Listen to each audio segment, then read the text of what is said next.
Health ഇൻഷുറൻസിൽ delivery expense cover ചെയ്യും. മിക്ക ആൾക്കാരും നമ്മളെ വിളിച്ചിട്ട് ചോദിക്കുന്ന ഒരു കാര്യമാണ്. എല്ലാ ഇൻഷുറൻസ് പ്ലാനുകളിലും നമുക്ക് ഡെലിവറി എക്സ്പെൻസ് കവർ ചെയ്യുന്നില്ല. ഡെലിവറി കൂടി കവർ ചെയ്യുന്ന ഒരു പ്ലാനാണ് നിങ്ങൾ നോക്കുന്നതെങ്കിൽ പോളിസി എടുക്കുമ്പോൾ തന്നെ ആ ബെനിഫിറ്റ് കൂടി ചെക്ക് ചെയ്തിട്ട് എടുക്കുക. ഓക്കെ. പിന്നെ ചോദിക്കുന്ന ഒരു കാര്യമാണ് ഡെലിവറിക്ക് വെയിറ്റിംഗ് പീരീഡ് ഉണ്ടോ എന്നുള്ളത്. അതായത് പോളിസി എടുത്ത ഉടനെ ഡെലിവറി കവർ ചെയ്യുന്നു പല ആൾക്കാരും വിളിച്ച് ചോദിക്കാറുണ്ട്.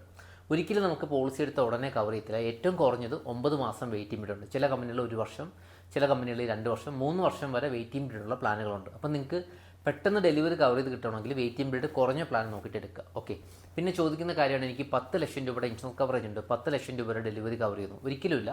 ഡെലിവറിക്ക് നമുക്ക് ഫിക്സഡ് ബെനിഫിറ്റ് ആയിരിക്കും. ഇപ്പോൾ 10 ലക്ഷം രൂപ കവറേജ് ഉണ്ടെങ്കിൽ ചിലപ്പോൾ ആ പ്ലാനിൽ മാക്സിമം ഡെലിവറിക്ക് 1 ലക്ഷം രൂപ വരെ കവർ ചെയ്തുള്ളൂ. ചില പ്ലാനുകളിലാണ് 50,000, ചിലയിടത്ത് എടുത്തിരിക്കുന്ന കവറേജിന് 10%, 20%, അങ്ങനെ ഒരു ഫിക്സഡ് ബെനിഫിറ്റ് ആയിരിക്കും. അപ്പോൾ നിങ്ങൾ എടുക്കുന്ന പ്ലാനിൽ വെയിറ്റിംഗ് പീരീഡ് നോക്കണം, ഡെലിവറിയുടെ ലിമിറ്റ് നോക്കണം. ഓക്കെ. പിന്നെ നാളെ നിങ്ങൾക്കൊരു കുട്ടി ജനിച്ചു കഴിഞ്ഞാൽ കുഞ്ഞിനുള്ള കവറേജ് ഡേ 1 തൊട്ട് കവർ ചെയ്യുന്ന പ്ലാനാണ് എന്ന് കൂടി ഉറപ്പ് വരുത്തുക. ഓക്കെ.